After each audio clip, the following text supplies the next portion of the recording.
परमेश्वर का धन्यवाद करते हैं एक बार फिर से आज सुंदर इस समय के लिए और इस संगति के लिए जो प्रभु ने हमको दिया है कि हम सब इस रविवार की आराधना में एक साथ मिलकर परमेश्वर की हम आराधना करें।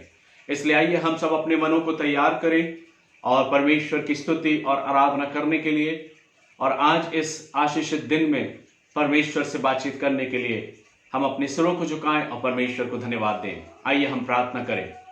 सर्वशक्तिमान पिता परमेश्वर, एक बार फिर से बड़ी नम्रता और दीनता के साथ प्रभु हम आपके पास आते हैं। धन्यवाद देते हैं सारी आशीषों के लिए, इस दिन के लिए प्रभु जो आपने हमको दिया है, और धन्यवाद देते हैं पिता परमेश्वर इस माह की तमाम सारी उन आशीषों के लिए जो आपने हमको प्रदान किया है। हम धन्यवाद देते हैं, विशेष दुआ करते हैं आज के इस दिन में होके प्रभु जी, जब इस पवित्र बेला में होके आपने हमें हमारे बिछौनों से खड़ा किया और ये अवसर दिया प्रभु कि हम अपने होठों से आपके नाम की प्रशंसा करने पाए। प्रभु हम धन्यवाद देते हैं पिता, हम जैसे भी हैं प्रभु जी आपके सम्मुख आते हैं और इससे पहले कि हम अपने होठों से प्रभु आपकी स्तुति और आराधना करें प्रभु, हम अपने तमाम सारे गुनाहों के लिए क्षमा याचना चाहते हैं। हम प्रार्थना करते हैं हमें क्षमा करें प्रभु जी, और ऐसा अवसर दे प्रभु कि हम पवित्र होकर पिता परमेश्वर आपके सम्मुख, आपके सिंहासन के सम्मुख खड़े होकर आपके नाम की महिमा करने पाए। प्रार्थना करते हैं हमारे साथ जितने भी विश्वासी जन भाई बहन जुड़ते हैं प्रभु, उन सबों पर भी आपकी आशीष मांगते प्रभु। हमारा एक ही मकसद हो पिता परमेश्वर की, सिर्फ पिता परमेश्वर हमारे जीवनों के द्वारा आपका नाम ऊंचा किया जाए प्रभु जी, और पिता परमेश्वर हमारे जीवनों के द्वारा आपकी स्तुति आराधना होने पाए। आज संपूर्ण आराधना पर आपकी आशीष मांगते हैं, आज के वचन पर आशीष मांगते हैं। पवित्र आत्मा हमारा सहायक और शिक्षक हो। इस संपूर्ण कलीसिया को पिता परमेश्वर, संपूर्ण लिली ग्रोव चर्च को पिता परमेश्वर, और अपने आप को, अपने जीवन को, आज की इस आराधना को आपके सामर्थ्य बलवंत हाथों में सौंपते हुए प्रार्थना प्रभु यीशु ख्रीस्त के नाम से मांगते, सुनिए ग्रहण कीजिए, आमीन। सो मेरे प्रियो, हम परमेश्वर का धन्यवाद करते हैं और हम आनंदित हैं कि प्रभु ने हम सभी को यह अवसर दिया कि हम सब मिलकर उसकी आराधना करें, स्तुति करें, उसकी प्रशंसा करें। इसलिए आइए ये समय होगा कि हम सब मिलकर, हम जहां कहीं भी हैं, अपने अपने स्थानों में, अपने अपने घरों में बैठकर परमेश्वर की आराधना करें। ये ना सोचें कि हमको आराधना करने का अवसर नहीं, लेकिन प्रभु ने बहुत सुंदर अवसर हमको दिया है और हम परमेश्वर का धन्यवाद करते हुए उसके नाम में एकत्रित होकर परमेश्वर के नाम की प्रशंसा करें। इसलिए आइए समय होगा प्रेज एंड वर्शिप का, और इस आराधना में हम स्तुति के साथ अपनी इस आराधना को प्रारंभ करेंगे। परमेश्वर का धन्यवाद हो आज सुंदर दिन के लिए। और जैसा परमेश्वर का वचन कहता है भजन संहिता 121 में, मैं अपनी आंखें पर्वतों की ओर लगाऊंगा, मुझे सहायता कहाँ से मिलेगी? मुझे सहायता यहोवा की ओर से मिलती है, जो आकाश और पृथ्वी का करता है। वह तेरे पांव को टलने ना देगा, तेरा रक्षक कभी ना ऊँघेगा। ओ हम परमेश्वर का धन्यवाद करें कि आज भी हम अपनी आंखें वो हमारे पर्वत की ओर लगाते हैं, हमारे प्रभु यीशु मसीह की ओर लगाते हैं, क्योंकि सहायता तो मुझे प्रभु यीशु से ही मिलती है। आइए परमेश्वर की स्तुति आराधना में हम कुछ गीतों को गाएंगे, कुछ कोरसेस को गाएंगे और आनंद के साथ परमेश्वर का धन्यवाद करेंगे कि प्रभु हम धन्यवाद करते हैं आज के सुंदर दिन के लिए जो आपने हमें दिया है। धन्यवाद करते हैं प्रभु इस जीवन के लिए जो आपने हमें दिया है। इसलिए आइए हम बड़े आनंद के साथ, उत्साह के साथ प्रभु की आराधना करें।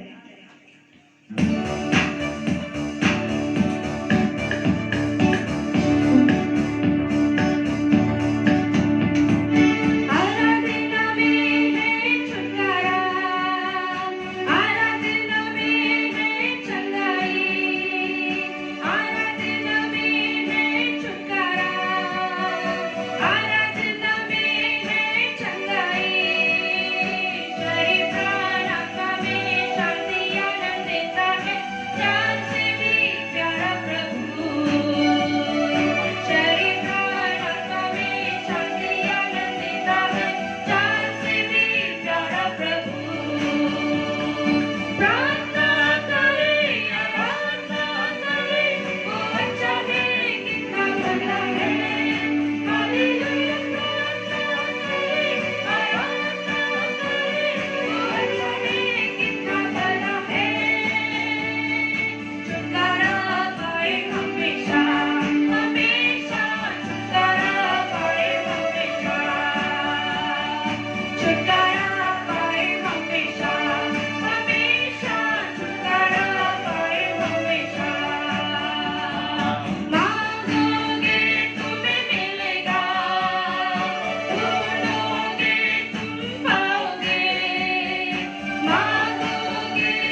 रूह की बारिश बरसना चाहती है, खुदावन की शिफा आती है, खुदावन की शिफा आती है,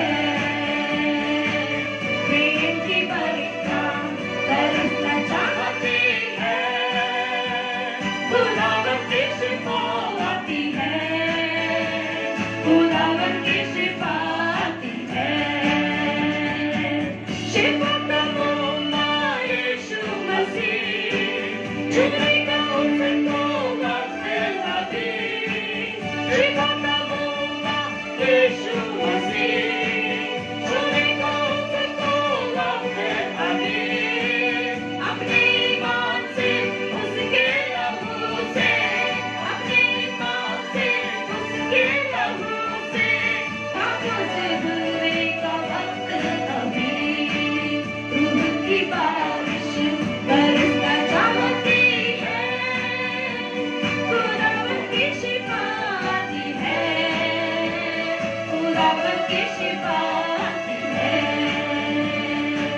प्रेम की बरखा बरसना चाहती है, खुदावन की शिफा आती है, खुदावन की शिफा आती है। कोई दिखाए तेरे लिए वो सूली चढ़ा, कोई दिखाए तेरे लिए वो सूली चढ़ा, कुचला गया वो तेरे लिए, कुचला गया वो तेरे लिए, तेरी शिफा को ये सब सहा।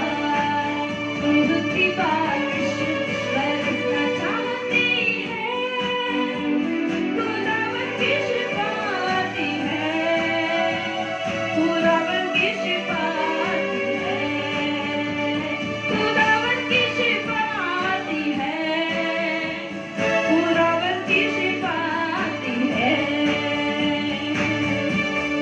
हाँ प्रभु यीशु, आज हम आपका धन्यवाद करते हैं पिता, धन्यवाद करते हैं आज की सुंदर सुबह के लिए प्रभु, धन्यवाद करते हैं राजा। ओ पवित्र आत्मा, हम आपका स्वागत करते हैं आज आपकी पाक रूह प्रभु। ओ पवित्र आत्मा, हम आपको इनवाइट करते हैं पिता परमेश्वर, हम जहां पर भी हैं, जैसे भी हैं, जिस स्थान पर भी हैं राजा, हम आपकी आराधना करते हैं, महिमा करते हैं, आपकी स्तुति करते हैं। और प्रभु हम आपको पुकारते हैं पवित्र आत्मा, हम आपको इनवाइट करते हैं। We welcome you Holy Spirit, हम आपका स्वागत करते हैं मेरे पिता, हम आपका स्वागत करते हैं पवित्र आत्मा, हम आपका स्वागत करते हैं प्रभु यीशु। ओ आज की सुबह पिता परमेश्वर, आप हमारे दिलों में, हमारे जीवनों में आ जाएं प्रभु, और प्रभु हम आनंदित होकर प्रभु आज की सुबह, आज का पूरा दिन पिता परमेश्वर आपके आनंद में व्यतीत करने वाले हो सके। पिता परमेश्वर, हम प्रार्थना करते हैं हर एक पिता परमेश्वर टेक्निकल पिता परमेश्वर बातों को आपके हाथों में देते हैं, हर एक पिता परमेश्वर बातों को आपके कंट्रोल में रखते हैं, और प्रार्थना करते हैं प्रभु आपकी पवित्र आत्मा का सहायक हमारे बीच में होने वाला हो सके। सारा आदर महिमा प्रभु हम आपको देते हैं, खुदावंद यीशु नासरी के नाम से मांगते हैं, आमीन।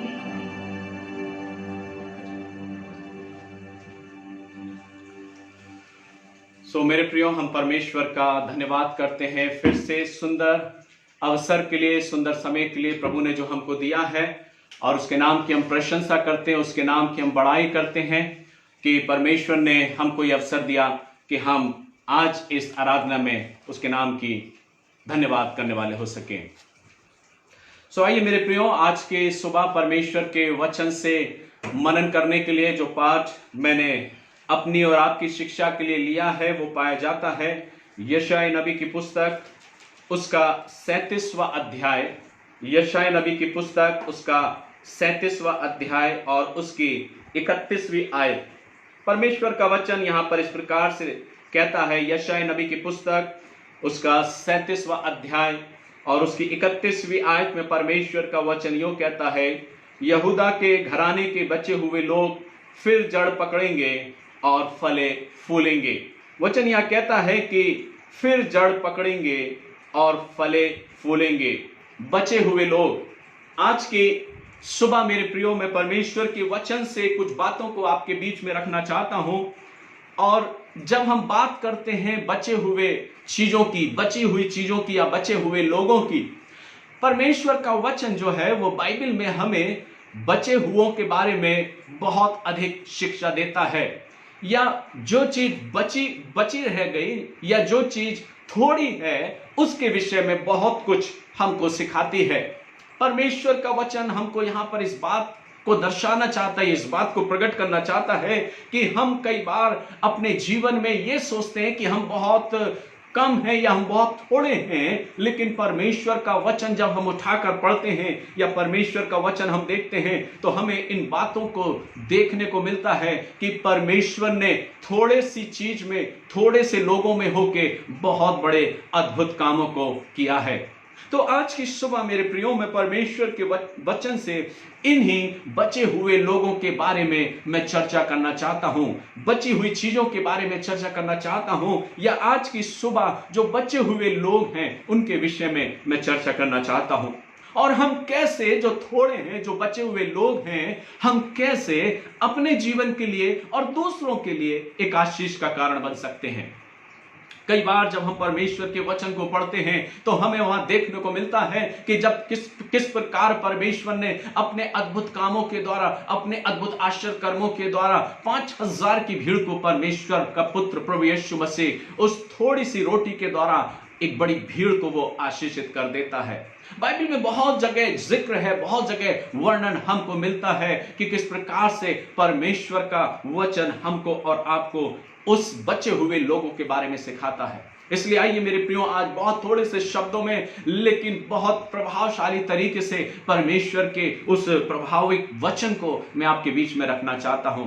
वचन हम जब पढ़ते हैं तो वहां पर जिक्र आया है कि बुलाए हुए तो बहुत हैं, बुलाए हुए तो बहुत हैं, लेकिन चुने हुए बहुत थोड़े हैं। मेरे प्रियो, परमेश्वर का वचन जब हम पढ़ते हैं तो परमेश्वर का वचन हमें इस बात को दर्शाता और सिखाता है कि बुलाए हुए तो बहुत से लोग हैं। महत्वता ये नहीं रखती कि कितने लोग बुलाए गए हैं, महत्वता इस बात में है कि चुने हुए कितने लोग हैं। परमेश्वर का वचन बताता है जब परमेश्वर अपने लोगों को तैयार करता है, एक बड़ी भीड़, एक बड़ी सेना, लगभग 3000 के लोग वहां पर युद्ध के लिए आते हैं, लेकिन परमेश्वर अपने दास से बात करता है, नहीं, जो अपने हथियारों को बांधे रहें, अपने हथियारों को पहने रहें और उसके बाद जल को उठा के अपने चुल्लू में भर के अगर कुत्ते के समान चपड़ करके पीते हैं, वे ही हैं जिनके द्वारा मैं विजय हासिल कराऊंगा। कई बार हम सोचते हैं कि अगर हम ज्यादा हैं तो ही प्रभावशाली हैं। कई बार हमारे मन में यह विचार आता है कि अगर हम एक लंबी श्रृंखला, एक लंबी भीड़ अगर हम होंगे तो ही प्रभावशाली होंगे। लेकिन आज मैं इस बात को परमेश्वर के वचन से आपके बीच में रखना चाहता हूं। अपने जीवन में कभी भी आप अपने आप को कमजोर ना करें कि आप उन थोड़े से लोगों में हैं। कभी भी अपने आप को कमजोर महसूस ना करें कि आप बहुत थोड़े से हैं, या कभी भी अपने जीवन में आप ये बात को महसूस ना करें कि जो आपके पास है वो बहुत थोड़ा सा है। क्योंकि आज मैं परमेश्वर के वचन से इस बात को रखना चाहता हूं कि वचन इस बात को कहता है कि बुलाए हुए तो बहुत हैं पर चुने हुए थोड़े हैं। क्यों परमेश्वर का वचन चुने हुए लोगों के बारे में, बचे हुए लोगों के बारे में, या जो थोड़े हैं उन लोगों के बारे में वर्णन करता है? बाइबल हमको इस बात को दर्शाती है, जब प्रभु यीशु मसीह की मिनिस्ट्री का प्रारंभ हुआ तो वचन इस बात को कहता है कि प्रभु यीशु मसीह ने लगभग 70 लोगों को चुना। 70 उसके शागिर्द थे, वे शिष्य थे जिसको उसने चुना था, जिसकी गिनती लगभग 70 के लगभग थी।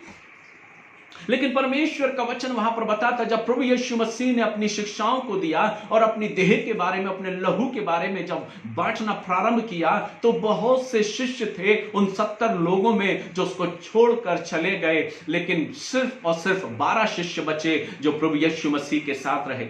महत्वपूर्ण ये नहीं था मेरे प्रियो कि यीशु मसीह ने उन 70 लोगों को बुलाया। महत्वपूर्ण ये था कि उन 70 में से 12 लोगों को प्रभु यीशु मसीह ने चुन लिया और वे 12 लोग बच गए। वे 12 लोग उस समय उस स्थान में प्रभु के संग रहे, जिन्होंने प्रभु के साथ रह के उस सेवकाई में अपना सहयोग किया और प्रभु के जाने के बाद अपनी सेवकाई को प्रारंभ किया और एक प्रभावशाली सेवकाई को उन्होंने किया।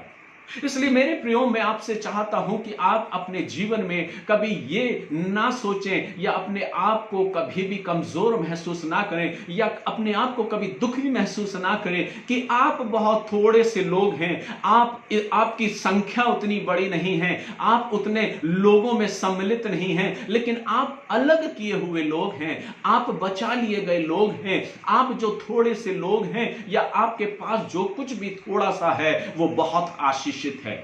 वचन कहता है कि जब एलीशा के पास एक दास की स्त्री, वो पत्नी उसके पास गई और उसने उससे कहा, हे स्वामी, हे मेरे प्रभु, देख मेरे पास जो मेरा पति था वो मर गया है, जो प्रभु का भय मानने वाला था, प्रभु का जन था। देख उसने कर्ज लिया था और कर्जदार मेरे द्वार पर खड़े हैं और अब वो चाहते हैं कि मेरे बेटों को वहां से, मेरे घर से उसको ले जाएं उस कर्ज के लिए। और तब एलीशा ने उससे कहा कि तेरे घर में क्या है? उसने कहा, मेरे घर में थोड़ा सा तेल बचा हुआ है। वो थोड़ा सा तेल ही मेरे प्रियो उसके लिए बहुत पर्याप्त था। ये ना सोचें कि आपके पास कितना है, ये ना सोचें कि आपके पास कितना हैगा, लेकिन ये सोचें कि वो थोड़ा सा भी परमेश्वर के हाथों में जब जाता है तो आशीष में तब्दील हो जाता है। परमेश्वर का वचन यह कहता है कि बचे हुए लोग फिर जड़ पकड़ेंगे। बचे हुए लोगों का जिक्र परमेश्वर का वचन यहां कर रहा है। बचे हुए लोगों के बारे में परमेश्वर का वचन यहां सिखा रहा है यशायाह नबी की किताब में। और आगे वो कहता है, जो बचे हुए लोग हैं वे फिर जड़ पकड़ेंगे।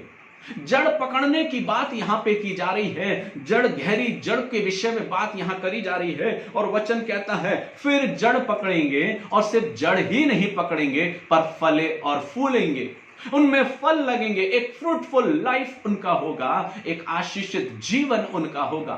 मेरे प्रियो, आप और हम कई बार, कितनी बार इन बातों को सोचते होंगे जब हम अपने परिवार के बारे में विचार करते होंगे, जब हम अपने जीवन में अपनी सैलरी के बारे में बात करते होंगे। फला व्यक्ति की सैलरी इतनी ज्यादा है लेकिन मेरी सैलरी तो इतनी कम है, इतनी कम सैलरी में मैं क्या कर सकता हूं? लेकिन परमेश्वर का वचन कहता है आप सब कुछ कर सकते हैं, लेकिन उसके लिए कुछ करना है, जो मैं आगे आपको बताऊंगा। क्या करना है कि वो थोड़ी सी चीज, जो बची हुई चीज है, जो थोड़ा सा आपके पास है, उस पर परमेश्वर की आशीष हो, उस पर परमेश्वर का अनुग्रह बना रहे। हम थोड़े से लोग हैं, हमारी कलीसिया बहुत छोटी सी है, हमारी कलीसिया बहुत थोड़ी सी है। कई बार हम ये विचार करते हैं, कई बार लोग खड़े होकर इस बात की चर्चा करते हैं कि हमारी कलीसिया में कितने लोग हैं, एक बड़ी कलीसिया हमारी है। महत्वपूर्ण ये नहीं है मेरे प्रियो कि आपकी और हमारी कलीसिया कितनी बड़ी है, लेकिन महत्वपूर्ण ये है कि उस बड़ी कलीसिया में से बचे हुए लोग कितने हैं, चुने हुए लोग कितने हैं, वो सबसे ज्यादा इंपॉर्टेंट है। ये नहीं कि हमारी कलीसिया में कितने लोग हैं, कितनी स्ट्रेंथ हमारी है, लेकिन इंपॉर्टेंट ये है कि उस कलीसिया में जो बहुत से लोग हैं उसमें बचे हुए लोग कितने हैं, चुने हुए लोग कितने हैं। मेरे प्रियो, परमेश्वर का वचन कहता है एक बड़ी भीड़ प्रभु यीशु मसीह के पीछे चलती थी, एक बड़ी भीड़ प्रभु यीशु मसीह के संग संग चलती थी। उस भीड़ में बहुत से लोग हुआ करते थे जिनको आवश्यकता थी प्रभु की चंगाई की, लेकिन उस भीड़ में से सिर्फ जो बचे हुए लोग थे वो परमेश्वर की आशीष को पाते थे।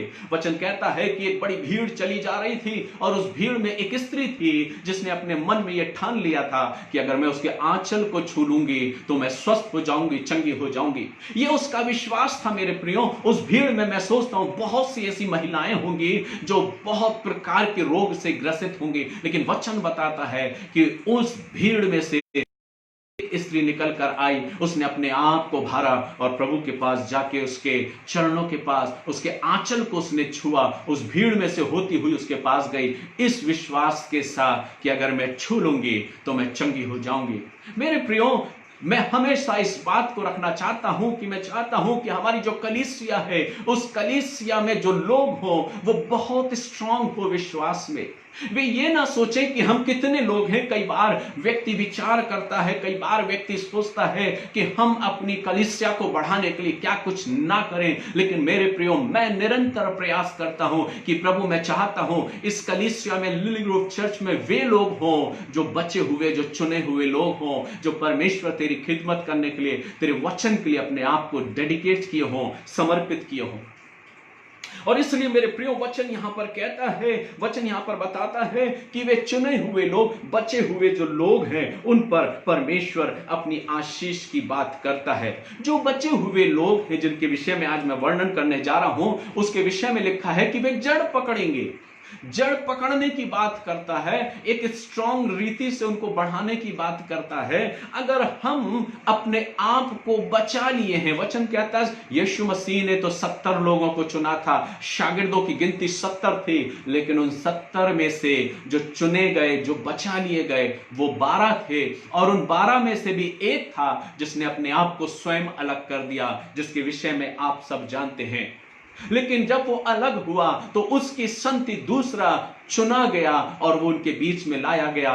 वो भी आप जानते हैं, जब चिट्ठी डाली गई तो चिट्ठी मत्तियाह के नाम पे निकली और यहूदा इस्करियोती की जगह मत्तियाह परमेश्वर के राज्य का प्रचार करने के लिए और उसकी सेवकाई करने के लिए उसमें, उस शिष्यों में वो जोड़ा गया। मेरे प्रियो, परमेश्वर का वचन आज जो मैं रखना चाहता हूं आपके बीच में, वो ये है कि हम ये ना सोचें कि हम कितने हैं, हम ये ना सोचें कि हम बहुत थोड़े हैं। मेरे प्रियो, परमेश्वर का वचन आपके साथ थोड़ी सी संख्या में प्रभाव रीति से काम कर सकता है। परमेश्वर आपको बहुतायत की आशीष दे सकता है अगर आप अपने जीवन में परमेश्वर के अनुकूल या परमेश्वर के इच्छा के अनुसार अगर आप चलेंगे। हो सकता है आप अपने अपने स्थानों में बैठकर कई बार आपने विचार किया होगा, हम क्या कर सकते हैं क्योंकि हम तो बहुत थोड़े हैं, हम क्या कर सकते हैं क्योंकि हम अकेले हैं, हम क्या कर सकते हैं क्योंकि हमारे साथ कोई और नहीं है। लेकिन मैं आपका ध्यान केंद्रित करना चाहता हूं परमेश्वर की वचन की ओर। वचन कहता है, जब परमेश्वर ने इजराइलियों को मिस्र की गुलामी से छुड़ाने की बात जब उसके सामने आई, उसने एक बड़ी भीड़ को तैयार नहीं किया, लेकिन उसने एक शख्स को तैयार किया जिसका नाम मोसेस था। मूसा को उसने खड़ा किया और उसने कहा, मोसेस, मैं चाहता हूं कि तू मेरे लोगों को छुड़ा कर ला। और तब मूसा बहुत से बहाने बनाता है, लेकिन परमेश्वर का वचन कहता है कि परमेश्वर ने मोसेस को चुना। उसने कहा, तू कमजोर मत हो, तेरा मन कच्चा ना हो, तू मुझ पर विश्वास कर और निरंतर अपने विश्वास के अनुसार मुझ पर भरोसा रखते हुए आगे बढ़। और सिर्फ अकेला मोसेस और उसके साथ उसका सेवक जो साथ में था, वो दोनों मिलकर परमेश्वर के उस बड़ी प्रजा की अगुवाई करते हैं और उस मिस्र की गुलामी से उन्हें छुड़ाकर लेकर आते हैं।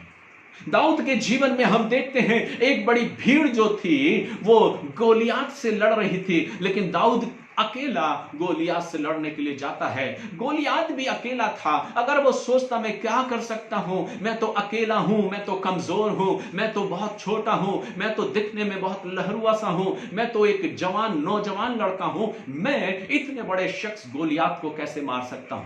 लेकिन परमेश्वर का वचन कहता है, क्यों? क्योंकि उसकी जड़ मसीह में, परमेश्वर में मजबूत थी। उसने गोलियात के सामने खड़े होकर कहा, ये ना देख कि मेरे साथ कितने लोग हैं, पर ये देख कि मेरे साथ कौन है। मेरे प्रियो, आज आपके अंदर मैं उस भाव को प्रभावित करना चाहता हूं या उस विश्वास को पैदा करना चाहता हूं। चाहे आप कलीसिया में हो, चाहे आपकी कलीसिया बहुत बड़ी हो, चाहे कलीसिया आपकी बहुत छोटी हो, चाहे परिवार में आपके बहुत से लोग हो, चाहे परिवार में आपके बहुत थोड़े लोग हों, चाहे आप अपने ऐसी जगह काम कर रहे हो जहां पे बहुत कम सैलरी हो, चाहे आपके पास बहुत सी सैलरी हो, लेकिन मैं आपके अंदर एक विश्वास को पैदा करना चाहता हूं कि आप अपनी जड़ों को मजबूत करें परमेश्वर में। महत्वपूर्ण यह नहीं होता कि आपके साथ कितने लोग खड़े हैं, महत्वपूर्ण यह होता है कि आपके साथ परमेश्वर खड़ा है या नहीं। मेरे प्रियो, परमेश्वर का वचन मुझे और आपको यही दर्शाना चाहता है कि यहां पर यशाया इस बात को कहता कहता है कि जो बचे हुए लोग हैं वे फिर जड़ पकड़ेंगे। हम अपने आप को बचे हुए लोगों में शामिल करें मेरे प्रियो, हम अपने आप को बचे हुए लोगों में सम्मिलित करें। कई बार देखने में आता है जब कहीं कोई बड़ी भीड़, बड़ा फंक्शन जब होता है तो बहुत से लोग उस फंक्शन या उस प्रोग्राम में जाते हैं और देखने में आता है कि अगर बहुत से लोग जो उस प्रोग्राम या फंक्शन में हैं तो वे लोग, उनमें से चंद लोग होते हैं जो थोड़े से लोगों के साथ मिलकर बातचीत करना पसंद करते हैं, लेकिन बहुत से लोग ऐसे होते हैं जो भीड़ में सम्मिलित होना ज्यादा पसंद करते हैं, भीड़ में शामिल होना ज्यादा पसंद करते हैं। जहां थोड़े से लोग हैं, जहां कम लोग हैं, जहां पे बहुत कम लोग आते हैं, वहां पर लोग जाना पसंद नहीं करते, क्योंकि वे ये सोचते हैं कि उनके जाने से या उनके खड़े होने से शायद उनकी गरिमा धूमिल हो जाएगी। लेकिन मैं आपको दर्शाना चाहता हूं, मैं आपको चिताना चाहता हूं और मैं आपको बताना चाहता हूं कि थोड़े से वे लोग हैं, थोड़े से जो लोग हैं, जो बचे हुए लोग हैं, परमेश्वर का वचन कहता है अगर हम उन थोड़े से लोग में हैं और अगर हमने अपने आप को परमेश्वर के हाथों में सौंपा है तो वचन कहता है परमेश्वर आप थोड़े से लोगों को ऐसे रोपेगा और ऐसी जड़ पकड़ाएगा कि आप और हम फलवंत होने लगेंगे। इसलिए आज की सुबह अपने जीवन में कैसे फल लाएं, हम जो थोड़े से लोग हैं हम कैसे आशीषित हों, हमारी जो थोड़ी सी सैलरी है उसको कैसे आशीषित करें, हम जो थोड़े से लोग हैं हम कैसे आशीषित हो जाएं, कैसे जड़ को पकड़ें, कैसे फलवंत हो। कुछ बातों को मैं आपके बीच में रखना चाहता हूं। परमेश्वर चाहता है कि हमारे और आपके जीवन में फल लगें, आप और हम आशीषित हो। परमेश्वर की ये इच्छा है और वो पहले से ये चाहता है कि आप और हम जड़ पकड़ें और हम और आप फलवंत हो, और सिर्फ जड़ ही नहीं पकड़ें पर वचन कहता नीचे की ओर बढ़ते जाएं। हिंदी बाइबल में तो अलग तरीके से लिखा है जिसमें लिखा बचे हुए लोग फिर जड़ पकड़ेंगे, लेकिन उर्दू बाइबल को अगर आप पढ़ेंगे तो वहां पर कुछ अलग तरीके से लिखा है और उसमें लिखा है और वे नीचे की ओर जड़ पकड़ते जाएंगे, नीचे की ओर। और जब मैं इस वचन को पढ़ रहा था, जब इस वचन को मैं देख रहा था, तो जो वचन वहां पर आया है कि जड़ पकड़ते जाएंगे, जड़ कहां पकड़ती है मेरे प्रियो? जब मैं इस पे मनन कर रहा था, और हम और आप जानते हैं कि जब हम पौधे को रोपते हैं या किसी पौधे को हम लगाते हैं जो फलदायी वृक्ष है, अगर हम उसको लगा रहे हैं तो उसकी जड़ नीचे की ओर जाती है। जब तक हम और आप नीचे झुकना नहीं सीखेंगे तब तक हम ऊपर बढ़ नहीं सकते।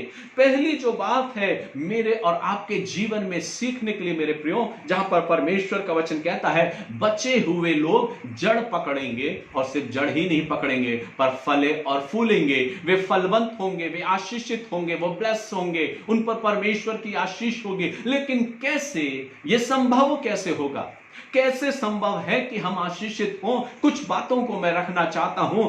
हम अपने आप को ये ना सोचें कि हम बहुत थोड़े हैं, ये ना सोचें कि हम बहुत कम हैं, पर ये सोचें कि आप बचे हुए लोग जो हैं वे चुने हुए लोग हैं, और परमेश्वर आपसे और हमसे अपनी आशीष की बात करने जा रहा है कि जो बचे हुए लोग हैं, जो थोड़े से लोग हैं, उनको मैं रोपूंगा, उनको मैं बढ़ाऊंगा, उनकी जड़ को मैं मजबूत करूंगा ताकि वे फलवंत हों। अब कैसे फलवंत हुआ जाए, कैसे हम आशीषित हों? पहली बात, क्या हमने आशीषित होने के लिए नीचे जाना सीखा है या झुकना पसंद किया है? जब वचन की बात आती है तो वचन कहता है फिर जड़ पकड़ेंगे। जो बात मैं बता रहा था वो ये कि जड़ जो है वो निरंतर भूमि के अंदर समाती है, भूमि के अंदर जाती है और नीचे और नीचे और नीचे जमीन में मिट्टी को अपने आगोश में लेके मजबूती के साथ अपने रिलेशन को, अपने उस संबंध को वो उस मिट्टी से स्ट्रांग बनाती है। जो बात सीखने की मेरे प्रियो कि क्या हम और आप नीचे की ओर बढ़ना चाहते हैं? नीचे की ओर कोई बढ़ना नहीं चाहता मेरे प्रियो। जब बात आती है झुकने की, जब बात आती है नीचा, अपने आप को नीचा करने की, अपने आप को लीन करने की, दीन कर देने की, मेरे प्रियो कोई नहीं चाहता कि वो अपने आप को झुका ले। कोई पसंद करना नहीं चाहता नीचे झुकना, कोई पसंद नहीं चाहता कि वो नीचे की ओर पहले बढ़े। लेकिन अगर आप और हम आशीषित होना चाहते मेरे प्रियो, तो हमें पहले नीचे की तरफ बढ़ना बहुत जरूरी है। जैसे जड़ नीचे की तरफ बढ़ती है ताकि वृक्ष ऊपर की तरफ फलवंत होता जाए, इसलिए आवश्यक है जो वृक्ष पहले ऊपर की तरफ बढ़ जाता है और उसकी जड़ें अगर नीचे की तरफ नहीं बढ़ी तो वो जड़ जो वृक्ष है वो कभी भी लंबी आयु को नहीं जीता। वो जरा से में थपोड़ों में आके हवा के झोंके में वो बड़ा सा बड़ा वृक्ष टूट जाता है। कई बार आपने देखा होगा बड़े से बड़े वृक्ष टूट जाते हैं, धराशायी हो जाते हैं, गिर जाते हैं। क्यों? क्योंकि उनकी जड़ें नीचे की तरफ नहीं बढ़ी, उनकी जड़ें नीचे की तरफ नहीं गई, जमीन की तरफ नहीं गई। इसलिए पहली जो बात है मेरे प्रियो परमेश्वर के वचन से सीखने के लिए कि अगर आप चाहते हैं कि आप आशीषित हों, अगर आप चाहते हैं कि आपकी जड़ें मजबूत हो, यदि आप चाहते हैं कि आप स्पिरिचुअली आत्मिक रीति से स्ट्रांग हो, तो झुकना सीखना जरूरी है। अपने आप को नम्र और दीन बनाना जरूरी है। बाइबल ही हमको सिखाती है कि प्रभु यीशु मसीह मेरे और आपके लिए इतना नम्र और दीन हो गया कि वो एक भेड़ के समान, जैसे भेड़ ऊन कुतरने के समय चुप खड़ी रहती है, वैसे ही वो भी चुप रहा। वचन कहता है कि वो इतना नम्र और दीन हो गया कि उसने दास का स्वरूप धारण कर लिया। दास क्या करता है? अपने स्वामी, अपने मालिक की इच्छा को पूरा करता है। वो झुका रहता, अपने सिर को झुकाकर उसके सामने रहता है। परमेश्वर का पुत्र जो स्वयं इतना नम्र और दीन हो गया मेरे प्रियो, उसने नीचे झुकना सीखा। वो लोगों के सम्मुख नीचे झुक गया और उसने अपने आप को नम्र और दीन कर दिया। अगर आप आशीषित होना चाहते हैं, अगर आप अपने जीवन में आगे बढ़ना चाहते हैं, यदि आप अपने जीवन में ऊंचाइयों को प्राप्त करना चाहते हैं, तो सबसे पहले आपको नीचे झुकना जरूरी है। आपको और हमको अपने जीवन में नम्रता का स्वभाव लाना बहुत जरूरी है। हमें और आपको अपने जीवन में एक ऐसा नम्र और दीन जीवन लाना बहुत जरूरी है, और वो तब संभव होगा जब आप नीचे की ओर झुकना प्रारंभ करेंगे। जब आप अपने जीवन में अपने स्वभाव को एक नम्रता और दीनता का स्वभाव आप बनाएंगे। और ये कैसे संभव होता है मेरे प्रियो? जब आप और हम अपने जीवन में अपने आप को प्रभु के सम्मुख पूर्ण रीति से समर्पित कर देते हैं और हम एक नम्रता और दीनता का जब जीवन जीते हैं, तो मेरे प्रियो हमारा जीवन जो ऊपरी जीवन है वो आशीषित होता है, फलवंत होता है। वृक्ष वो ही फलवंत होता है जिसकी जड़ें जमीन में नीचे तक, गहराई तक गई हो। वो ही वृक्ष बहुत फलवंत और आशीषित होता है। वे वृक्ष कभी आशीषित नहीं होते जिनका जड़ जो है वो उथली हो, ऊपर हो, वो कभी आशीषित या फलवंत नहीं होते। इसलिए अगर आप चाहते हैं मेरे प्रियो, जैसा वचन कहता है, बचे हुए लोग फिर जड़ पकड़ेंगे। क्या आप जड़ पकड़ना चाहते हैं आत्मिक रीति से परमेश्वर के साथ? तो नीचे झुकना या नीचे जाना सीख लें। अपने जीवन में अपने आप को नम्र और दीन करना सीख लें। जब आप और हम अपने आप को नीचे ले जाना सीख जाएंगे, अपने आप को नम्र और दीन बनाना सीख जाएंगे, हम आत्मिक रीति से स्ट्रांग हो जाएंगे। कई बार होता है कि व्यक्ति बोलता है कि मैंने उस व्यक्ति को बहुत अवशब्द बोले, पर वो व्यक्ति ने मुझसे कोई भी विपरीत परिस्थिति में किसी भी प्रकार का ऐसा व्यवहार नहीं किया जैसा व्यवहार मैंने उसके साथ किया था। वो व्यक्ति कभी इस बात को नहीं बोलते, वे व्यक्ति इस बात को कभी रिप्लाई नहीं देते जिनकी जड़ें मजबूत हैं, जो नीचे और गहराई का जीवन जीना सीख जाते हैं। वो कभी भी अपने एक्सप्रेशन को नहीं प्रकट करते। विपरीत परिस्थितियों में वो चुप रहना सीख जाते हैं, वो चुपचाप रहना सीख जाते हैं। क्यों मेरे प्रियो? क्योंकि उनके अंदर संयम का वो फल पैदा हो जाता है, क्योंकि उनकी जड़ें बहुत नीचे हैं। उनके अंदर वो नम्रता का फल पैदा हो जाता है, क्योंकि उनकी जड़ें बहुत नीचे तक गई हैं। इसलिए आप चाहते हैं कि अगर आप और हम आशीषित हों, तो सबसे पहले अपने आत्मिक जीवन में, स्पिरिचुअल लाइफ में हमको और आपको ये बात सीखना है, क्या मेरी जड़ें नीचे हैं या नहीं? क्या मैं अपने आप को नीचे बढ़ना पहले प्रारंभ करना चाहता हूं या नहीं? सब कोई ऊपर बढ़ना चाहते हैं, हर कोई ऊंचे ऊंचे से आसनों पर बैठना पसंद करता है, हर कोई भीड़ में शामिल होना पसंद करता है, हर कोई ऊंचे ऊंचे से आसनों पर अपने आप को सबसे फ्रंट में लाना पसंद करता है, हर कोई चाहता है कि सबसे पहले उसको आगे खड़ा किया जाए, हर कोई चाहता है कि पेपर में सबसे पहले उसका नाम आगे आए, हर कोई चाहता है कि क्रिसमस का प्रोग्राम नाम चर्च में बने तो सबसे पहले बोल्ड लेटर में उसका नाम सबसे पहला दिया जाए। हर कोई अपने आप को आगे रखना चाहता है, ऊपर बढ़ने के लिए हर कोई अपने आप को प्रकट करना चाहता है कि उसको सबसे पहले आगे लाया जाए। अगर आप आगे बढ़ना चाहते हैं, अगर आप ऊंचाई का जीवन चाहते हैं, अगर हम अपने जीवन में आशीषित होना चाहते हैं और एक ऊंचाइयों भरा जीवन चाहते हैं, तो उसके लिए सबसे पहली बात जरूरत है कि आप उस जड़ से सीखें जो नीचे जाने के लिए तत्पर तैयार है।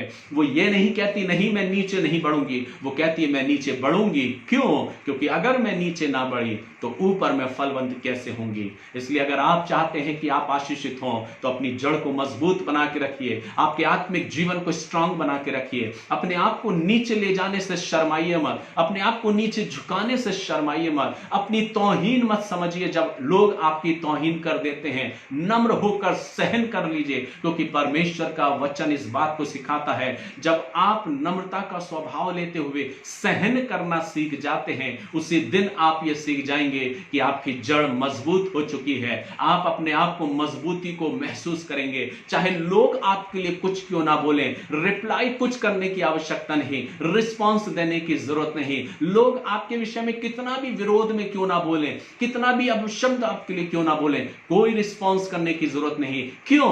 क्योंकि आपको ऊपर बढ़ना है, आपको ऊंचाइयों तक जाना है ताकि आपकी जड़ें मजबूत हों। इसलिए अपने जीवन में अगर आप आशीषित होना चाहते हैं तो अपने आंतरिक जीवन को, जो जड़ वाला जीवन है, जो वृक्ष का जो जड़ वाला जीवन है, जो नीचे जाने के लिए शर्माती नहीं पर तत्पर तैयार रहती है, अपने आप को तैयार रखें नीचे जाने के लिए।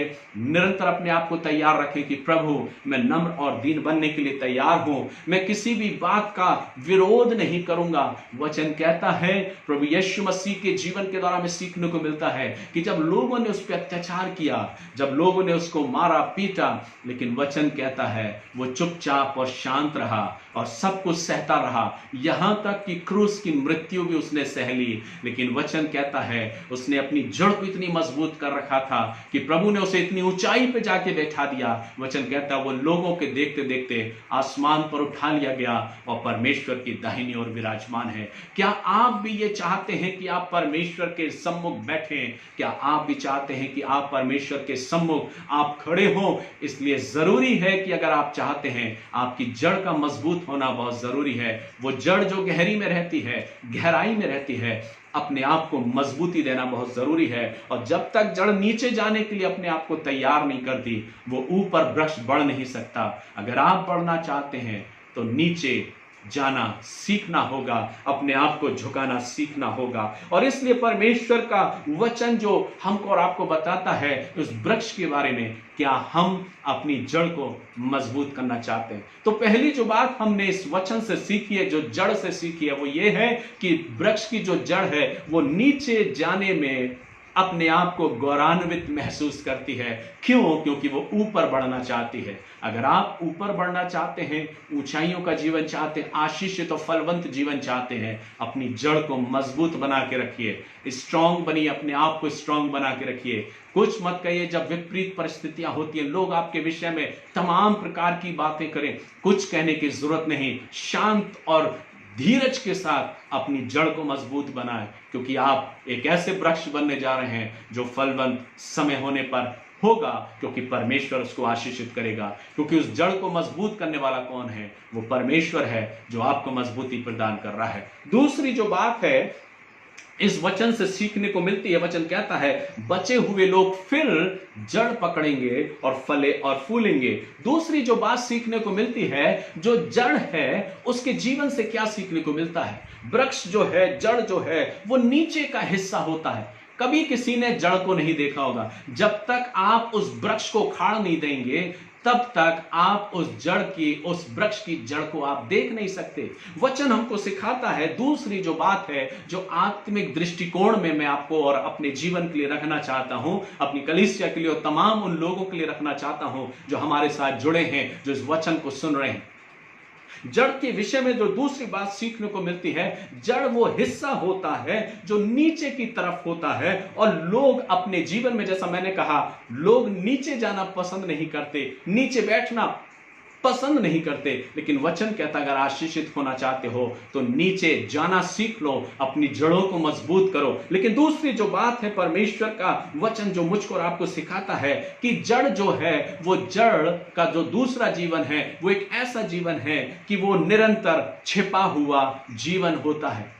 जड़ का जो जीवन है वो छिपा हुआ जीवन होता है, जड़ को कोई देख नहीं सकता। जो रूट है, जो वृक्ष की जो रूट है, जो उसकी जड़ है, उसको कोई देख नहीं सकता। लेकिन वो जड़ अपने आप में बहुत स्ट्रांग है, जैसा कि पहले वचन में हमने देखा पहली बात में कि नीचे की तरफ बढ़ना, नीचे की तरफ कोई भी देखना पसंद नहीं करता, या नीचे की तरफ जाना कोई भी पसंद नहीं करता। ये वो हिस्सा है जो नीचे और नीचे और नीचे की तरफ बढ़ता है और स्ट्रांग होता जाता है और बढ़ता जाता है। नीति वचन की पुस्तक को अगर हम पढ़ेंगे, नीति वचन उसका 12वां अध्याय और उसकी 12वीं आयत को अगर हम पढ़ेंगे तो वहां पर बहुत खूबसूरत तरीके से लिखा है। वचन कहता है परंतु धर्मियों की जड़ हरी भरी रहती है, परंतु धर्मियों की जड़ हरी भरी रहती है। क्यों? क्योंकि वो नीचे की तरफ जाना सीख गए हैं, नीचे की तरफ बढ़ना सीख गए हैं, नीचे की तरफ झुकना सीख गए हैं। जब आप गहरे में या नीचे की तरफ जाना सीख जाएंगे तो आप आशीषित होना और फलवंत होना सीख जाएंगे। दूसरी जो बात है वो छिपी हुई जिंदगी के बारे में प्रगटीकरण करती है। जड़ जो है, जो जमीन के अंदर है, जो छिपी रहती है, जो मट्टी से ढकी रहती है, उस जड़ के विषय में जो दूसरी बात है, जड़ का जीवन एक छिपा हुआ जीवन होता है। हर कोई वृक्ष को ऊपर से देखता है, हर कोई वृक्ष के फल फूल और पत्तियों को देखता है, हर कोई की ये चाहत होती है कि उसके वृक्ष में अच्छे से अच्छे फल लगे, अच्छे से अच्छे फूल लगे, लेकिन हर कोई उसकी उस जड़ को देखना पसंद नहीं करता, सिर्फ बाहरी रूप को देखना पसंद करता है। लेकिन आत्मिक दृष्टिकोण से जो बात सीखने को मिलती है, परमेश्वर का वचन कहता है तुम्हारा छिपा हुआ जीवन सबसे ज्यादा इंपॉर्टेंट है। तुम्हारा छिपा हुआ जीवन सबसे ज्यादा इंपॉर्टेंट है। पेड़ की खासियत इस बात में नहीं कि वो बाहरी रूप से कितना अच्छा है, बाहरी रूप से उसकी पत्तियां कितनी अच्छी हैं, कितना विशाल वो वृक्ष है बाहरी रूप से, लेकिन उसकी खासियत इस बात में है कि उसका आंतरिक जीवन, जो छुपा हुआ जीवन है, वो स्ट्रांग है, जो जड़ें उसकी है वो स्ट्रांग है। तो जो दूसरी बात है, ये वृक्ष इतना फलवंत क्यों हो गया? क्योंकि उसकी जड़ें इतनी नीची हैं, इतनी मजबूती के साथ जमीन के अंदर हैं और अपनी मजबूती को बनाए रखे हैं, क्योंकि वो नीचे बढ़ना सीखना सीख गई हैं। इसलिए परमेश्वर का वचन कहता है वो वृक्ष भी बहुत फलवंत होता है, आशीषित होता है। तो जो दूसरी बात है, जो छिपा हुआ जीवन है, वो सबसे ज्यादा इंपॉर्टेंट है। जो जड़ है, जो जमीन में छिपी हुई रहती है, कोई उसको देख नहीं सकता, कोई उसको नहीं जानता, लेकिन जड़ अपने आप में जानती है कि वो अंदर से क्या ले रही है। जो सोर्सेस है, जो वाटर है, जो केमिकल्स हैं, जो कुछ भी अंदर जमीन में उर्वरकता है उस वृक्ष को बढ़ाने के लिए, वो जड़ ही तो है जो उस वृक्ष तक वो पहुंचाती है। उस मिट्टी की उर्वरकता को वो तुरंत अपने अंदर एब्जॉर्ब कर लेती है, अपने अंदर सोख लेती है। हमको और आपको भी जरूरत है मेरे प्रियो, जब हम अपनी जड़ों को, अपने विश्वास को प्रभु के वचन में जब फैला देते हैं, प्रभु के वचन में जब हम डुबो देते हैं, तो जो सोर्सेस है, जो ब्लेसिंग का, वो परमेश्वर का वचन है। जब हम अंदर अपने अंदर संग्रहित कर लेते हैं, हमारा बाहरी रूप आशीषित होने लगता है, हमारा बाहरी जीवन आशीषित दिखाई प्रदर्शित होता है और परमेश्वर आशीषित करता है। इसलिए तो बाइबल कहती है कि हमारा छिपा हुआ जीवन, हमारा छिपा हुआ जो जीवन है, वो सबसे ज्यादा इंपॉर्टेंट है। उस छुपे हुए जीवन को आप कैसे जी रहे हैं, उस छिपे हुए जीवन को आपको जरूरत है कि आप अपने जीवन में एक ऐसा स्ट्रांग जीवन जिए जो प्रभु की संगति में हो। इसलिए वचन कहता है जब तू कोठरी में जा तो अपनी कोठरी में जाना और अपने द्वार को बंद करना और गुप्त में जो तेरा पिता तुझे देखता है उससे प्रार्थना करना। चौक में खड़े होके, बाहर खड़े होके, सड़कों पे खड़े होके प्रार्थना करना नहीं सुहाना, लेकिन वचन कहता है जब तू अपनी कोठरी में जाए प्रार्थना करने के लिए तो अपने द्वार को बंद करना और गुप्त में अपने पिता से प्रार्थना करना। एक छिपा हुआ जीवन की बात परमेश्वर का वचन हमको यहां सिखाता है। क्या हम इस जड़ से ये सीखना चाहते हैं? जो जड़ जो है वो जमीन के अंदर छिपी हुई रहती है, कोई नहीं जानता कि वो अंदर क्या कर रही है, लेकिन परमेश्वर का वचन हमको इस बात को सिखाना चाहता है। जड़ हमें इस बात को सिखाती है, जड़ हमसे इस बात को कहती है, मैं अंदर सिर्फ दबी हुई नहीं हूं, लेकिन अंदर इस जमीन की तमाम सारी सोर्सेस को, उसके अंदर की उर्वरकता को जो मेरे वृक्ष के लिए जरूरी है, उसको मैं संचित कर रही हूं। ठीक वैसे ही मुझे और आपको भी अपने जीवन में आगे बढ़ना है। अपने गुप्त जीवन को प्रभु के साथ ऐसे डुबो देना है कि हमारा गुप्त जीवन प्रभु के साथ इतना स्ट्रांग हो जाए कि जो आत्मिक आशीषें हैं वो हम अपने जीवन में प्राप्त कर सकें।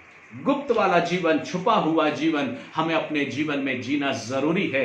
कैसे जीवन को आप जी रहे हैं? भजन संहिता 80, 80 और उसका 9वां पद हमको यहां पर भी बहुत से बातों को सिखाता है। भजन संहिता उसका 80वां अध्याय और उसकी 9वीं आयत में लिखा है, और उसने जड़ पकड़ी और फैलकर देश को भर दिया। और उसने जड़ पकड़ी। वचन जड़ के विषय में बहुत कुछ लिखता है। जब आप पढ़ेंगे, स्टडी करेंगे बाइबल में, जड़ के विषय में बहुत कुछ लिखा है। और वचन कहता है, और उसने जड़ पकड़ी और फैलकर देश को भर दिया। जड़ पकड़ना या फैलना बहुत जरूरी है। वचन यह कहता है कि हर किसी को जो दिलचस्पी होती है वो बाहरी ऊपरी रूप में ज्यादा होती है। हर इंसान को दिलचस्पी जो होती है वो बाहरी रूप में ज्यादा होती है। कोई भी वृक्ष का जड़ वाला हिस्सा पसंद नहीं करता, कोई भी व्यक्ति पेड़ का जड़ वाला हिस्सा पसंद नहीं करता। हर कोई ऊपरी वाला हिस्सा पसंद करता है। उसकी पत्तियां, उसकी छांव, उसका फल, उसके फूल पसंद करता है, उसकी डालियों को वो पसंद करता है, लेकिन जड़ वाला हिस्सा कोई शख्स पसंद नहीं करता। लेकिन इंपॉर्टेंट तो वो जड़ वाला ही हिस्सा है। अगर जड़ ना होती तो ये वृक्ष इतना हरा भरा ना होता, फलवंत ना होता। मेरे प्रियो, कई बार हमारे और आपके जीवन में देखने को हमें मिला है कि लोगों के जीवन में लोगों के जीवन से बात सीखने को मिलती है कि लोग इंसान की जो नीचे वाला जीवन है उसको पसंद नहीं करते, पर जो बाहरी जीवन है उसको ज्यादा पसंद करते हैं। कितना धनाढ्य व्यक्ति है, कितना अच्छा व्यक्ति है, उससे ज्यादा संबंध बनाना व्यक्ति पसंद करते हैं। जो गरीब है, जिसके पास कुछ नहीं है, जिसका घर शायद बहुत अच्छा नहीं है, वो शख्स उन व्यक्तियों को शायद ज्यादा पसंद नहीं करते। कई बार हम अपने आसपास के वातावरण में, आसपास के जीवन को देखते हैं कि इंसान जो है वो अपने जीवन में जो हरा भरा दिख रहा है, जो बाहरी रूप है, उसको ज्यादा पसंद करता है। कैसे फैल जाएं, कैसे हमारे बैंक बैलेंस बढ़ जाएं, कैसे हम अपने जीवन में तमाम सारी चीजों को संग्रहित कर लें। जो बाहरी रूप है, जो बाहरी सज्जा है, उसको ज्यादा पसंद करते हैं। हम बड़े खुश होते हैं कि हमारे पास बहुत कुछ है। हमारे घर में हमारे पास जो घर है उसमें कमरे बहुत हैं, हम बहुत खुश हो जाते हैं। हमारे पास गाड़ियां कितनी हैं, हम बहुत खुश हो जाते हैं। हमारी सैलरी कितनी ज्यादा, हम बहुत खुश हो जाते हैं। क्यों? क्योंकि ये सब कुछ बाहरी रूप है, बाहरी चीजें हैं जो हम देखना पसंद करते हैं। लेकिन बहुत थोड़े से लोग होते हैं, बहुत चुने हुए लोग होते हैं जो बाहरी रूप को देखना पसंद ज्यादा नहीं करते, लेकिन जो गुप्त में, जो छुपा हुआ जीवन है, जो जड़ वाला जीवन है, उसको ज्यादा पसंद करते हैं ताकि वे आशीषित हों। आप कौन सी चीज पसंद ज्यादा करते हैं? वृक्ष का शायद बाहरी रूप हमें ज्यादा पसंद होगा। हम सोचते हैं कि जब हम आत्मिक रीति से, दृष्टिकोण से, सांसारिक दृष्टिकोण से जब हम अपने जीवन में आशीषित होते हैं तो ही हम सोचते हैं कि हम आशीषित हैं। लेकिन हर वो शख्स आशीषित है जो अपने जीवन में, चाहे वो गरीब है, लेकिन वो इतना स्ट्रांग है क्योंकि उसका जीवन एक गुप्त वाला जीवन है, उसकी जड़ें बहुत मजबूत हैं। कई बार होता है कि हमारे जीवन में कई बार जो इंसान है वो बाहरी रूप सज्जा को देखकर अपने रिलेशन, अपने संबंधों को ज्यादा बनाता है। लेकिन जड़ जो है वो हमें इस बात को सिखाती है कि इंपॉर्टेंट क्या है। क्या हम, जो हमारा छुपा हुआ जीवन है, जो गुप्त वाला जीवन है, क्या उसके जीवन को हम अपने अंदर लाना चाहते हैं? कोई देखे ना देखे ये इंपॉर्टेंट नहीं, कौन मुझे जान रहा है ये इंपॉर्टेंट नहीं, मेरे बारे में लोग क्या करें ये इंपॉर्टेंट नहीं, लेकिन मेरे बारे में ये इंपॉर्टेंट है कि मैंने अपनी जड़ों को परमेश्वर के वचन में मजबूती के साथ थाम लिया है और कोई भी ताकत मुझे हिला नहीं सकती। ये इंपॉर्टेंट है मेरे प्रियो। कई बार बाहरी रूप हम देख के वृक्ष का सोचते हैं ये तो बहुत अच्छा वृक्ष है, लेकिन जब आंधी और तूफान आता है वो वृक्ष टूट जाता है, गिर जाता है। लेकिन हर वो वृक्ष स्थिर रहता, खड़ा रहता है जिसकी जड़ें अंदर तक, भूमि तक मजबूती के साथ होती है। आज इस वचन के द्वारा मैं आपको यही सिखाना चाहता हूं मेरे प्रियो, कि आप और हम ऊपर की तरफ फलवंत हो, ये तो ठीक है, वो तो आप होंगे ही, लेकिन जब तक नीचे की तरफ आप फलवंत नहीं होंगे तो आप ऊपर के लिए फलवंत कैसे होंगे? अगर जड़ अच्छी नहीं है तो पेड़ भी अच्छा नहीं होगा, अगर जड़ अच्छे से फलवंत नहीं है तो वृक्ष भी फलवंत नहीं होगा। इसलिए जड़ में खाद पानी देना बहुत अनिवार्य होता है ताकि वो वृक्ष अच्छे से फलवंत हो सके। इसलिए सबसे ज्यादा अपने गुप्त वाला जो स्थान है आपका, जो प्रार्थना का जीवन है, जब गुप्त में जाके आप प्रार्थना करते हैं, वो जीवन जो इंपॉर्टेंट है, जो छिपा हुआ जीवन है, जिसके विषय में शायद कोई जान नहीं पा रहा है लेकिन आप उसको जान रहे हैं, वो इंपॉर्टेंट है। इंपॉर्टेंट ये नहीं कि आप कितने बड़े बड़े सिंहासनों पर बैठ रहे हैं, इंपॉर्टेंट ये नहीं कि आप कितनी पब्लिक के बीच में आपका सम्मान किया जा रहा है, इंपॉर्टेंट ये नहीं है कि आप कितने ऊंचे ऊंचे सिंहासनों पर बैठ रहे हैं या आपका सम्मान किया जा रहा है या आपका वर्चस्व है, ये नहीं। इंपॉर्टेंट ये नहीं कि आपके पास क्या कुछ नहीं है, लेकिन इंपॉर्टेंट ये है कि जो नीचे वाला जीवन है, जो छिपा हुआ जीवन है, वो सबसे ज्यादा इंपॉर्टेंट है। और उस जीवन को हम स्वयं अपनी जिंदगी से भांप सकते हैं, देख सकते हैं। क्या मैंने आज अपने आंतरिक जीवन को स्ट्रांग बनाया है? क्या मैंने अपने आप को उस वृक्ष के समान, उस जड़ के समान गहराई तक ले जाने के लिए अपने आप की तैयारी की है? क्या मैं अपने आप को नीचे झुकने में शर्मिंदगी महसूस करता हूं? क्या मैं अपने आप को नीचे ले जाने तक में शर्मिंदगी महसूस करता हूं या यह सोचता हूं कि मेरी तौहीन हो जाएगी या लोग मेरे बारे में क्या कहेंगे? सब कुछ भूलते हुए अपने आप को नीचे ले जाने में शर्मिंदगी महसूस ना करें। वचन के अनुसार अपने आप को नम्रता और दीनता भरा जीवन, एक गहराई भरा जीवन ले जाने में शर्मिंदगी महसूस ना करें। जब आप नीचे की ओर बढ़ेंगे तो आप फलवंत होंगे, आशीषित होंगे। दूसरा जो वचन हमने सीखा कि आपका जो गुप्त वाला जीवन है, जो छुपा हुआ जीवन है, जो किसी को दिखाई नहीं दे रहा, किसी को दिखाई दे ना दे इंपॉर्टेंट नहीं है, लेकिन आप जो स्वयं एक वृक्ष के समान हैं, परमेश्वर का वचन कहता है आपकी जड़ें वो वचन में फैली रहें और फैल जाएं ताकि आप बहुत अधिकाई से आशीषित हो सकें, आप अपने जीवन में आशीषित हो सकें। परमेश्वर का वचन भजन संहिता 1 में उस वृक्ष के बारे में वर्णन करता है और वृक्ष के बारे में कहता है वह उस वृक्ष के समान है जो बहती नालियों के किनारे लगाया गया है और अपनी ऋतु में फलता है और जिसके पत्ते कभी मुरझाते नहीं। इसलिए जो कुछ वह पुरुष करे वह सफल होता है। क्यों? क्योंकि वो उस वृक्ष के समान है। इंसान की तुलना उस वृक्ष के जीवन के द्वारा की गई है और वृक्ष की जो जड़ें हैं जब तक गहराई तक नहीं जाएंगी मेरे प्रियो, आप ऊंचाई का जीवन नहीं पा सकते।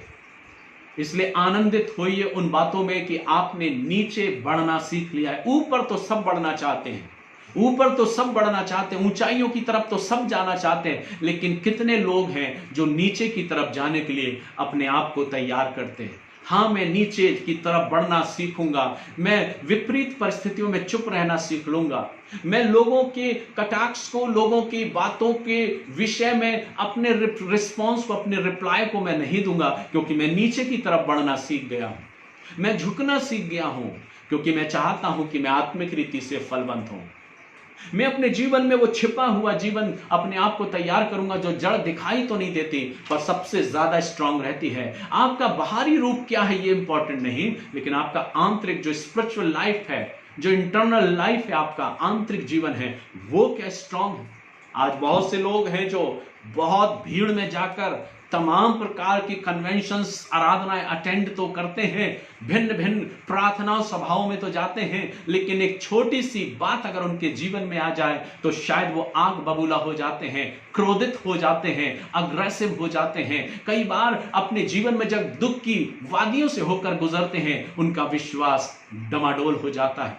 लेकिन बहुत थोड़े होते हैं वो लोग जिनका छिपा हुआ जीवन इतना स्ट्रांग होता है कि जिंदगी के कोई भी थपेड़े उनके जिंदगी को हिला नहीं पाते। क्यों? क्योंकि उन्होंने अपनी जड़ों को मजबूत कर रखा है, उनकी जड़ें नीचे तक समावेशित हैं, नीचे तक गई हैं ताकि वो अपने आप को स्ट्रांग कर सके। आज की सुबह मेरे प्रियो, मैं यही चाहता हूं कि आप अपने जीवन में एक मजबूती के साथ जड़ पकड़ें, नीचे बढ़ना सीख जाएं, नीचे की तरफ जाना सीख जाएं। अपने जीवन को जो छुपा हुआ जीवन है उसको आप सीख लें, आपका छिपा हुआ जीवन। लोग तो बाहरी जीवन को ज्यादा देखना पसंद करते हैं, बाहरी रूप को, कितने सुंदर आप लग रहे हैं, कितना अच्छा आपका व्यवहार है, कितने पोलाइटली रीति से आप बात कर रहे हैं, लेकिन वास्तविकता यह होती है कि आपका आंतरिक जीवन तो बहुत गंदा है। बाहरी रूप से तो हमने बहुत कुछ सजा लिया है, लेकिन आंतरिक जीवन बहुत कमजोर है। और जो बाहरी रीति से अपने आप को सजाने का प्रयास करता है और जो अंदर से बहुत कमजोर है, वो ज्यादा दिन तक टिक नहीं पाता, ज्यादा दिन तक ठहर नहीं पाता। इसलिए अपने आप को अंदर से मजबूत बनाना सीखें, अंदर से स्ट्रांग करना सीखें, आत्मिक रीति से अपने आप को बढ़ाना सीखें, अपनी जड़ों को फैलाना सीखें, नीचे तक जाना सीखें, वचन की गहराई में जाना सीखें। वचन कहता है, जब प्रभु यीशु मसीह ने जब पतरस से कहा, पतरस अपने जाल को ले और गहराई में ले चल, गहराई में ले जाता है प्रभु यीशु मसीह।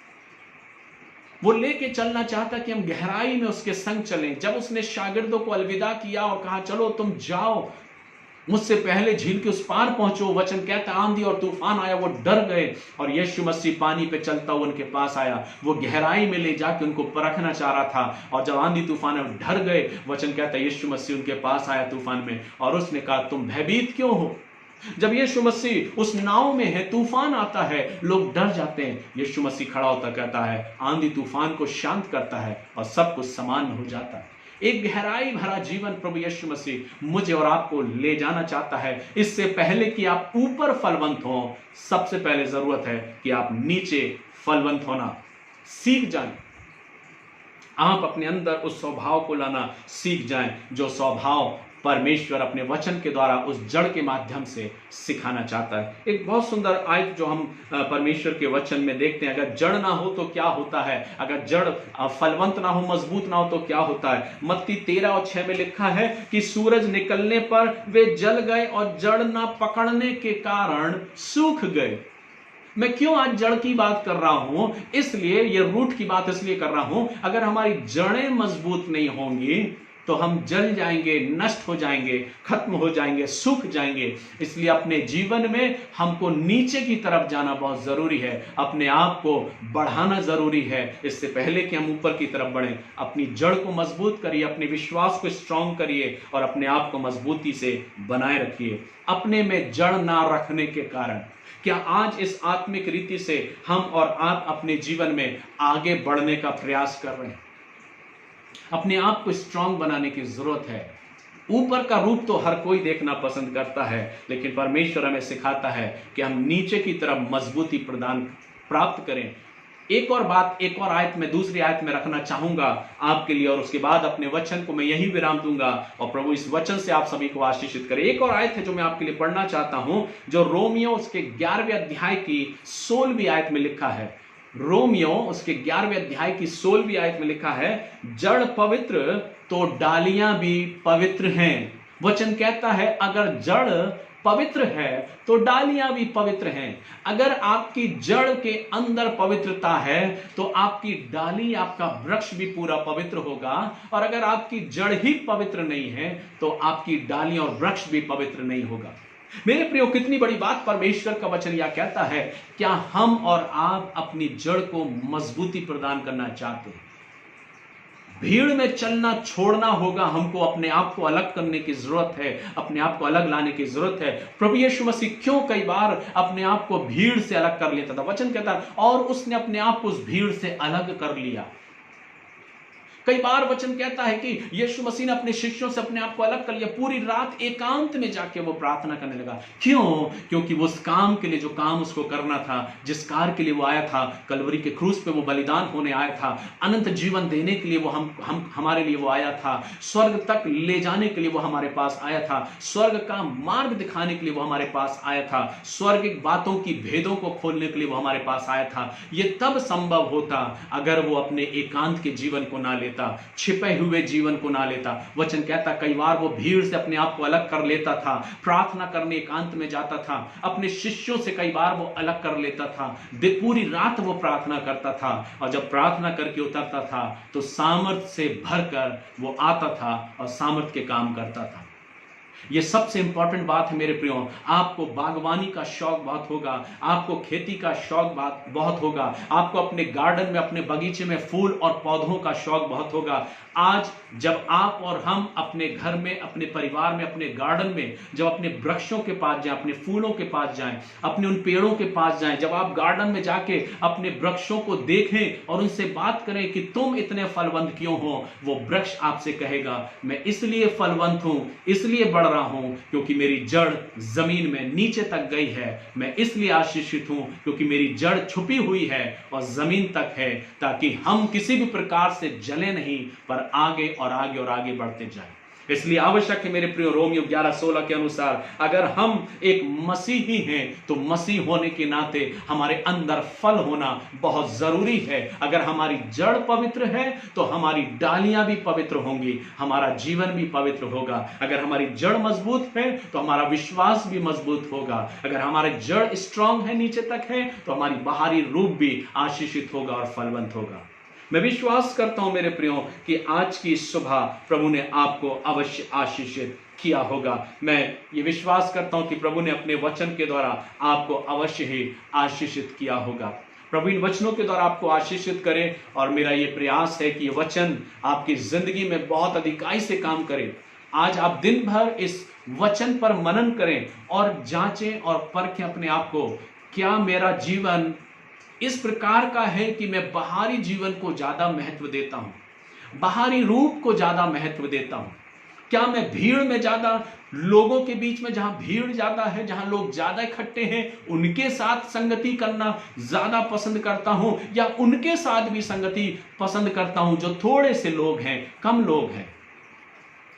क्यों? क्योंकि वचन कहता है जो बचे हुए लोग हैं वे आशीषित होंगे, जड़ पकड़ेंगे और फलवंत होंगे। इसलिए अपने आप को तैयार करें, अपनी जड़ों को मजबूत करें, गहराई तक ले जाने में शर्मिंदगी महसूस ना करें। लोग आपका कितना भी निरादर कर दें, कोई बात नहीं मेरे प्रियो, आपकी जड़ अगर मजबूत है तो आप सबको नजरअंदाज करते हुए ऊपर की ओर बढ़ते जाएंगे। और एक समय आएगा जब लोग देखेंगे कि आप बहुत ब्लेस्ड हैं, परमेश्वर ने आपको बहुत आशीषित किया है। क्योंकि ये मैं नहीं, परमेश्वर का वचन कह रहा है जो थोड़े हैं वे जड़ पकड़ेंगे और फलेंगे और फूलेंगे भी। अर्थात ये तय है, अगर आपकी जड़ मजबूत है तो आपका जीवन भी मजबूत होगा। अगर जड़ आपकी पवित्र है तो आपका जीवन भी पवित्र होगा। अगर आपकी जड़ फलवंत है तो आपका जीवन भी फलवंत होगा। God bless you. प्रभु आप सभी को आशीष दे। और मैं विश्वास करता हूं, मैंने प्रयास किया बहुत ही सरल वे में परमेश्वर के वचन को आपके सम्मुख रखने का, और एक आध्यात्मिक रीति से और एक सामान्य तरीके से मैंने आपके बीच में प्रभु के वचन को रखा है। हम सीखें अपने जीवन में कि हम कैसे फलवंत हों, कैसे आशीषित हों। क्या मैं आज अपने आप को उस वृक्ष के समान तैयार करना चाहता हूं, और उस वृक्ष में उस जड़ के समान जो उसकी रूट है, क्या उसके समान अपने आप को तैयार करना चाहता हूं? प्रभु इन वचनों के द्वारा आप सभी को आशीष दें। मेरी प्रार्थनाएं, मेरी आशीषें सदैव आप लोगों के साथ है।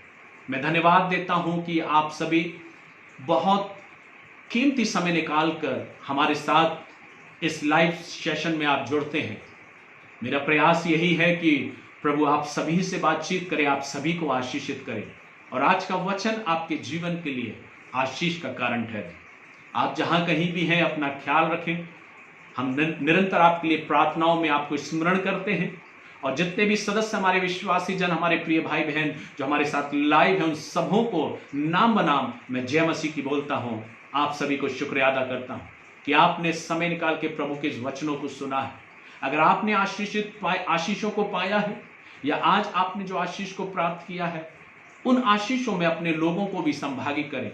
इस वचन को लोगों तक आप बांटें, लोगों तक आप पहुंचाएं, ताकि सिर्फ और सिर्फ प्रभु के नाम को जलाल मिले, प्रभु के नाम की महिमा। God bless you. प्रभु आप सभी को आशीष दे। आइए हम छोटी सी प्रार्थना करें और आज की आराधना को अपने स्वर्गिक पिता परमेश्वर पिता के हाथों में सौंपते हुए अपनी आराधना को हम समाप्त करें। आइए हम प्रार्थना करें। सर्वशक्तिमान पिता परमेश्वर, एक बार फिर से बड़ी नम्रता और दीनता के साथ हम आपके पास आते हैं। धन्यवाद देते हैं पिता कि आपने आज हमें आशीषित किया है और अपने वचन के द्वारा हमको आशीषित किया प्रभु। और जो बातें आपने हमें सिखाई हैं कि हमारे जीवन में जड़ सबसे इंपॉर्टेंट है पिता, हम अपने जीवन में अपने बाहरी रूप को नहीं पर हम अपने आंतरिक रूप को मजबूत बनाने वाले हो सके। आपके वचन के अनुसार पवित्र आत्मा की अगुवाई में, आपकी सामर्थ्य में प्रभु जी हम अपने आप को मजबूत कर सके और पिता परमेश्वर हम फलवंत होने पाए। हम प्रार्थना करते हैं हम सभी को आप आशीषित करें। संपूर्ण हमारे प्रिय भाई बहनों को जो अपने समय को निकाल के इस वचन को सुने प्रभु, अगर इन हमारे भाइयों ने आशीष को पाया इसलिए हम धन्यवाद देते हैं। हम दुआ करते हैं पिता परमेश्वर हमारे और भी प्रिय भाई बहन जो इस वचन को सुनते हैं उन पर भी आशीष हो होने दे। पिता परमेश्वर हमारे मनों को आप तैयार करें ताकि आज की सुबह हम अपने जीवन के दौरान निरंतर आपके नाम की महिमा कर सकें। धन्यवाद देते हैं पिता कि आप हमारे मध्य में उपस्थित रहे और अपने वचन के द्वारा अपनी आशीष प्रदान करें। सारी बातों के लिए हम आपको धन्यवाद देते हैं। पुनः एक बार फिर से पूरे माह के तमाम सारे दिनों के लिए हम आपको धन्यवाद देते हैं पिता कि आपने हमें हर प्रकार से भला चंगा और आशीषित रखा है और ये खूबसूरत दिन हमको दिया, इसके लिए हम आपका शुक्रिया अदा करते हैं। विशेष हम प्रार्थना करते हैं पिता परमेश्वर हमारे तमाम प्रिय भाई बहनों के लिए और हर एक पर आपकी आशीष मांग, प्रत्येक पर आपकी आशीष हो, प्रत्येक पर आपका अनुग्रह हो। सारी बातों के लिए हम धन्यवाद देते हैं। मांगते दो हमारे उद्धार तो फिर से जलाने वाले यीशु नासरी के नाम से, आमीन। हम सब प्रभु की प्रार्थना एक साथ करें। हे हमारे पिता, आप जो स्वर्ग में हैं, आपका नाम पवित्र माना जाए, आपका राज आवे, आपकी जैसे स्वर्ग में पूरी होती है वैसे इस पृथ्वी पर भी पूरी हो। हमारी दिन में रोटी आज आप हमको दें और जिस तरह हमने अपने अपराधों को क्षमा किया वैसे आप भी हमारे अपराधों को क्षमा करें। हमें परीक्षा में न डालें परंतु बुराई से बचाएं, क्योंकि राज पराक्रम और महिमा सदा आपकी है, आमीन। हमारे प्रभु यीशु मसीह का अनुग्रह, परमेश्वर पिता का प्रेम, पवित्र आत्मा की संगति, सहभागिता और उसकी आशीष आप सभी के साथ, आपके पूरे परिवार, घराने और आने वाली हर एक उन पीढ़ियों के साथ आपसे लेके प्रभु यीशु मसीह के दोबारा आगमन तक होती रहे, परमेश्वर पिता, पुत्र, पवित्र आत्मा के द्वारा, आमीन। सो आप सभी को जय मसीह की। Thank you so much. God bless you. प्रभु आप सभी को आशीष दे। मेरी प्रार्थनाएं सदैव आपके साथ हैं। आपके प्रेम के लिए, आपकी आशीषों के लिए मैं आपको धन्यवाद देता हूं। आपकी प्रार्थनाओं के लिए मैं धन्यवाद देता हूं। जहां भी हैं सुरक्षित रहें, अपना ख्याल रखें, अपने परिवार का ख्याल रखें, हमारे लिए प्रार्थना करें। हम भी निरंतर आपके लिए प्रार्थना करें। God bless you. जय मसीह।